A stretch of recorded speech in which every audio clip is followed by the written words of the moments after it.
Hello students, स्वागत है आपको अपने चैनल कॉमर्स कुजी पर। और आज की क्लास में जो हमने बिजनेस फाइनेंस का चैप्टर स्टार्ट किया था, बिजनेस फाइनेंस एंड अरिथमेटिक, और लास्ट वीडियो में हमने टाइप्स ऑफ कॉस्ट तक कर लिया था।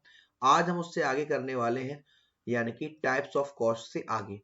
तो जितने ही बच्चे मेरी इस वीडियो को देख रहे हैं, आप सभी बेटा, आप सभी से एक छोटी सी रिक्वेस्ट है कि ये मेरा व्हाट्सएप नंबर है 9690105047। यहाँ पे आप मेरे फ्री ग्रुप में ज्वाइन हो सकते हैं, अपने डाउट्स वगैरह पूछ सकते हैं मेरे से व्हाट्सएप पर। और डिस्क्रिप्शन में मेरा इंस्टाग्राम आईडी वगैरह मिल जाएगा, आपको फेसबुक आईडी मिल जाएगा, वहां पे मुझे फॉलो कर अपना सपोर्ट शो कर सकते हैं। चलिए, कॉस्ट, एक्सपेंस और expenditure. You have learn that in running a business one of the most important component is managing money। आपने देखा होगा कि जब हम अपना बिजनेस चलाते हैं तो एक बहुत इंपॉर्टेंट कंपोनेंट होता है जिसको मैनेज करते हैं, वो है हमारा money.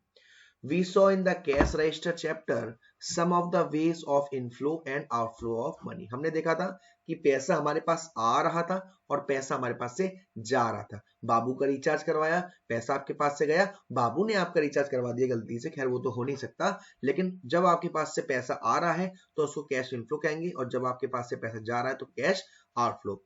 Now the question is how we treat all these inflow to arrive at our profit and various other information we need for knowing the health of our business। अब question ये है आपके लिए कि आप कैसे अपने जो फ्लो है उनको प्रॉफिट तक पहुंचाते हैं और कैसे उसको किस नाम से जानते हैं। Before we get into it, there should be some clarity about three terms very often used interchangeably by entrepreneurs or business people। आगे बढ़ने से पहले जो हमारे अकाउंटेंट्स होते हैं या अकाउंटेंट नहीं होते हैं, एंटरप्रीनियर होते हैं, वो कुछ शब्दों के बारे में बोलते हैं जो कि एक्सपेंडिचर, एक्सपेंस और कॉस्ट कहलाता है। इनके बारे में हम समझते हैं। सबसे पहला expenditure. Expenditure is a payment of disbursement. The expenditure may be for the purchase of an assets like buying machinery, paying due for items bought and credit, or distribution to the owners, buying raw material, paying for advance, salary, etc। Expenditure का मतलब है आप किसी चीज का payment कर रहे हो, आप किसी चीज का भुगतान कर रहे हो। जैसे आपने कोई एसेट परचेज करी, आपने कोई मशीन परचेज करी, आपने कोई ड्यू पेमेंट किया, आपने कोई डिस्ट्रीब्यूशन किया, आपने कोई एडवर्टाइजमेंट करवाया। In simple terms, expenditure can be equated to outflow of money, not just cash, but including check payment। Expenditure का मतलब है आपके पास से पैसा जा रहा है, भले ही वो कैश में जा रहा हो या चेक की फॉर्म में जा रहा हो। अब सर, एक्सपेंडिचर का मतलब तो ये हो गया। एक्सपेंस का मतलब क्या है?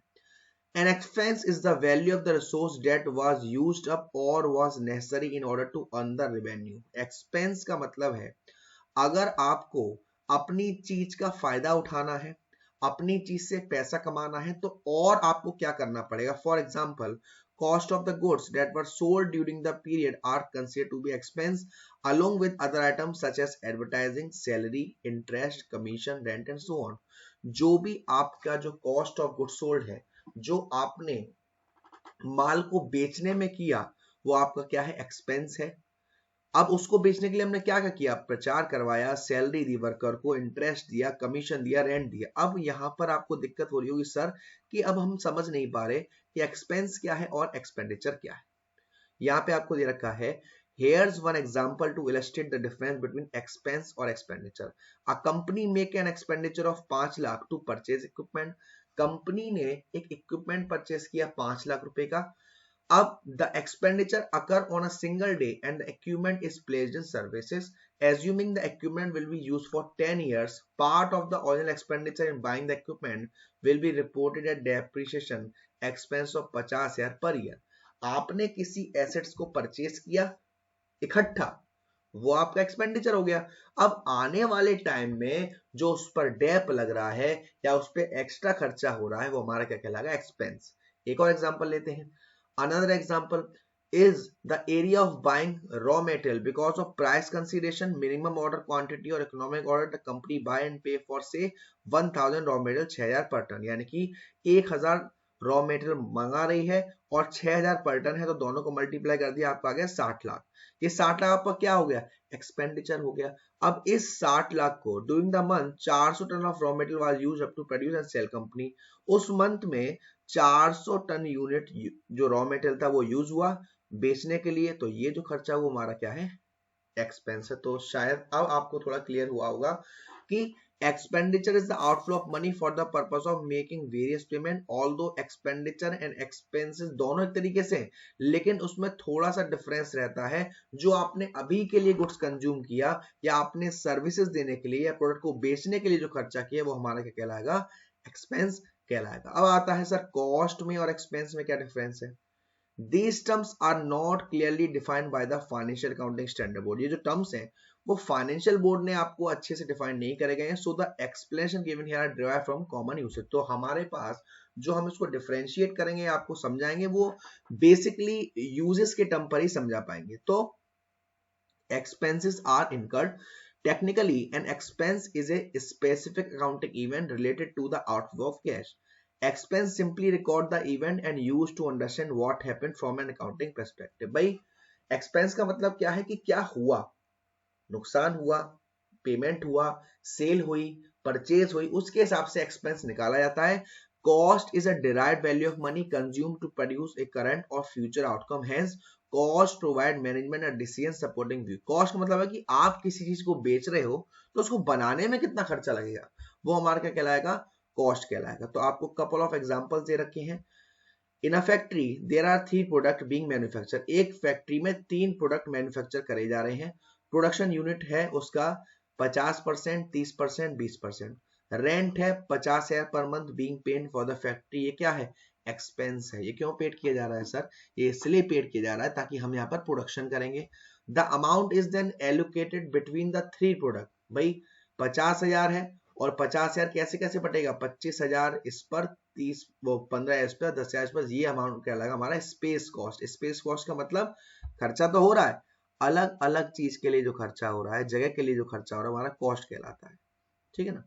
तो अब आपके यहाँ पे टाइप्स ऑफ एक्सपेंस और कॉस्ट दे रखा है। देखो यहाँ पर एक आपकी फिक्स कॉस्ट दे रखी है, एक आपकी वेरिएबल कॉस्ट दे रखी है। फिक्स कॉस्ट यानी कि हमारा वो खर्चा होता है जो आउटपुट के चेंज होने से चेंज नहीं होता, और वेरिएबल कॉस्ट हमारा वो कॉस्ट होती है जो आउटपुट के चेंज होने से चेंज हो जाती है। फॉर एग्जांपल, आपने कोई एक मशीन खरीदी जो कि एक बार में 1000 यूनिट या एक दिन में 1000 यूनिट को प्रोड्यूस कर सकती है। अब आपका जो प्रोडक्शन है वो चाहे 0 हो, 100 हो, 200 हो, 300 हो, 400, 1000 हो, कुछ भी आप अपना आउटपुट चेंज करोगे, मशीन में कोई चेंज आएगा नहीं आएगा। यही अगर लेबर की बात करी जाए, लेबर से आप एक बार 200 यूनिट प्रोड्यूस करवा रहे हो, फिर आप 300 यूनिट प्रोड्यूस करवा रहे हो, वो अपने पैसे बढ़ा देगी। तो लेबर हमारी कौन सी कॉस्ट है, वेरिएबल कॉस्ट है, और ये मशीन वाला जो एग्जांपल है वो हमारा फिक्स कॉस्ट है। तो स्टार्टअप कॉस्ट क्या है, startup cost is the cost which is incurred initially a business started। Startup cost आपका वो खर्चा है जब आप बिजनेस को जस्ट स्टार्ट करते हो तब आपका जो खर्चा हुआ। इसमें क्या क्या हो सकता है, आपने कोई एसेट्स खरीदी, आपने कोई रॉ मटेरियल खरीदा, आपने कोई और खर्चा किया, आपके पास कहीं से पैसा आया।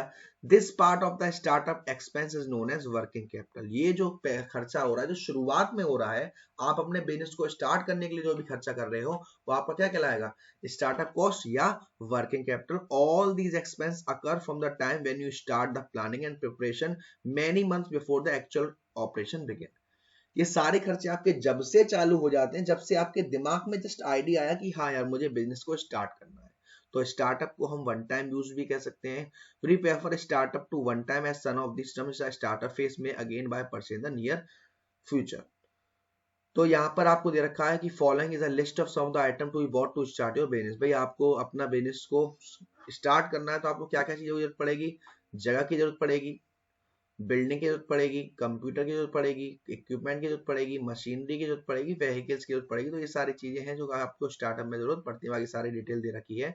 ऑपरेशनल कॉस्ट क्या होता है, आप जो भी काम करोगे, एज अ नेम सजेस्ट, आप जो भी डे टू डे काम करोगे उसमें जो भी आपके खर्चे होंगे वो दो पार्ट में बटे होंगे, फिक्स्ड में और वेरिएबल में। फिक्स्ड मैंने आपको बताया जो आउटपुट के चेंज होने से चेंज नहीं होगा, और वेरिएबल जो आउटपुट के चेंज होने से चेंज हो जाएगा। जैसे आपको एग्जांपल दे रखे हैं, consultancy charges, travel charges, salary, wages, rent, telephone, water, ये सारे सारे हमारे क्या हैं, फिक्स चार्जेस हैं, आउटपुट के चेंज होने से चेंज नहीं होगा। वेरिएबल आउटपुट क्या है सर, जो आउटपुट के चेंज होने से चेंज हो जाता है। यहाँ पे एग्जांपल दे रखा है, raw material, freight inward, sales commission, royalty, factory power. तो आपको बस ये देखना है कि क्या वो चीज आउटपुट के चेंज होने से चेंज होगी या आउटपुट के चेंज होने से नहीं चेंज होगी। ठीक है ना। तो अब यहाँ पे क्वेश्चन पूछा गया है कि why we need to know the classification of cost, तो इसलिए आपके लिए ज्यादा इंपॉर्टेंट नहीं है। यहाँ पे आपको प्रैक्टिस करने के लिए दे रखा है, 2 टाइप ऑफ कॉस्ट होती है। फिर आपका है income statement. The reason one is business is to earn profit. भाई हम बिजनेस क्यों कर रहे हैं कि सर हम पैसा कमाना चाहते हैं, प्रॉफिट कमाना चाहते हैं। सो प्रॉफिट होता क्या है, आपको कैसे मालूम पड़ता है कि साहब आपको प्रॉफिट हुआ है। Profit is a financial benefit that is realized when the amount of revenue gained from a business activity exceed the expenses, costs and taxes needed to sustain the activity.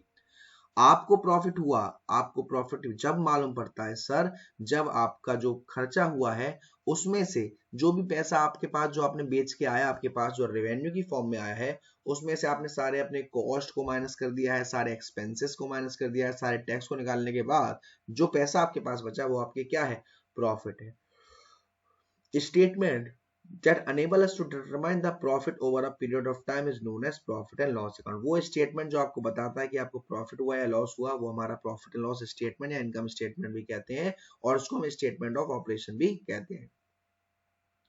This is a statement which show revenue, expense, gain और loss. ये भाई इस statement में हमें revenue दिखता है, expense दिखता है, गेन दिखता है, लॉसेस दिखते हैं। इस does not show cash money nor cash distribution money you paid out. ये इसमें हमें ना ही कैश रिसीव दिखती है और ना ही कैश डिस्पर्समेंट दिखता है। फॉर एग्जाम्पल यहाँ पे आपको एग्जाम्पल दे रखा है, देखिए ये आपको सेल्स दे रखी है, ये ए है, ये बी है, ठीक है ना। क्वांटिटी है 25, रेट है 200, दोनों का मल्टीप्लाई किया टोटल हो गया 5000। क्वांटिटी है 20, रेट है 200, दोनों का मल्टीप्लाई किया टोटल हो गया 4000। अब cost of goods sold variable cost, जो आउटपुट के चेंज होने से चेंज हो रही, जो हमने सेल्स करी है यहाँ पर, इसका खर्चा कितना हुआ, 25 का था, 100 की रेट था 2500। अब मुझे बताओ 5000 में चीज बेची है आपने और 2500 की कीमत थी, तो टोटल पैसा आपके पास कितना प्रॉफिट हुआ, 2500 का। ऐसे यहाँ पर आपका कितने का प्रॉफिट हुआ, 2000 का। अब इसमें फिक्स्ड कॉस्ट कितनी है, 500 है, तो फिक्स कॉस्ट तो चेंज होगी नहीं, तो 2500 में से 500 माइनस कर दिए 2000, और 2000 में से 500 माइनस कर दिए 1500, ये आपका प्रॉफिट हो गया, ठीक है ना। तो ये आपका इनकम स्टेटमेंट है, जिसमें हम पता लगाते हैं कि भाई जो भी हमारे पास पैसा आया है उस पैसे को हम कैसे कैलकुलेट करेंगे। उस पैसे को हम कैलकुलेट करेंगे कि जो भी हमारा खर्चा हुआ है वो माइनस कर देंगे, ठीक है ना। जो भी हमारा खर्चा वो माइनस कर देंगे, जो भी हमारी फिक्स कॉस्ट थी, वेरिएबल कॉस्ट थी, उस सबको माइनस करने का जो पैसा आएगा वो हमारी क्या कहलाएगी, इनकम स्टेटमेंट का हिस्सा कहलाएगा। यहाँ पे आपको एक स्टोरी दे रखी है सविता साड़ी शॉप की, तो इसके चार्ट से समझते हैं कि टोटल साड़ी कितनी सोल्ड हो रही है, 72, 84, 100, 120। ओके, ये कैश सेल्स है क्वांटिटी में, कैश सेल्स है क्वांटिटी में, कैश सेल्स रुपी दे रखा है। अब आपको इसमें से आपको क्या पूछा जा रहा है कि मनी फ्रॉम कैश सेल, मतलब कि इसमें आपको बस ये चार्ट बनाना है, आप बना लेंगे इजीली, कोई दिक्कत वाली बात नहीं है। आपको सारे खर्चे जितने भी हुए हैं सब ऊपर दे रखे हैं, ऊपर को पढ़ना है और आपको सारे खर्चे यहाँ पर शो कर देना है। फिर आता है आपका next cash flow position. Cash flow position का मतलब ही है कि पैसा आपके पास आ रहा है और पैसा आपके पास से जा रहा है। जब पैसा आपके पास आ रहा है वो आपका कैश इनफ्लो है, जब आपके पास से पैसा जा रहा है तो हमारा कैश आउटफ्लो है। कैश फ्लो का मतलब क्या होता है, refers to the movement of money in and out of a business during a specific period. एक स्पेसिफिक पीरियड के दौरान पैसा आपके पास आ रहा है और पैसा आपके पास से जा रहा है। पैसा आ रहा है तो आपके पास कैश इनफ्लो है, और पैसा आपके पास से जा रहा है तो वो कैश आउटफ्लो है। तो जो हमारा नेक्स्ट लेक्चर होगा इसका, उसमें मैं कोशिश करूंगा कि ये जो आपका कैश फ्लो वाला कंसेप्ट है इसको मैं क्लियर करा दूं और आपको ये समझा दूं कि ये होता क्या है। काफी सारे इसमें एग्जांपल्स दे रखे हैं, आपको बस ये याद रखना है कि पैसा आ रहा है तो क्या हुआ, पैसा जा रहा है तो क्या हुआ। बाकी और भी जो आगे टर्म्स आएंगे वो पढ़ेंगे। वीडियो पसंद आई तो प्लीज वीडियो को लाइक जरूर करिएगा, शेयर जरूर करिएगा, और अब तक चैनल को सब्सक्राइब नहीं किया आप लोगों ने तो प्लीज सब्सक्राइब कर दीजिएगा। Thank you so much, love you all.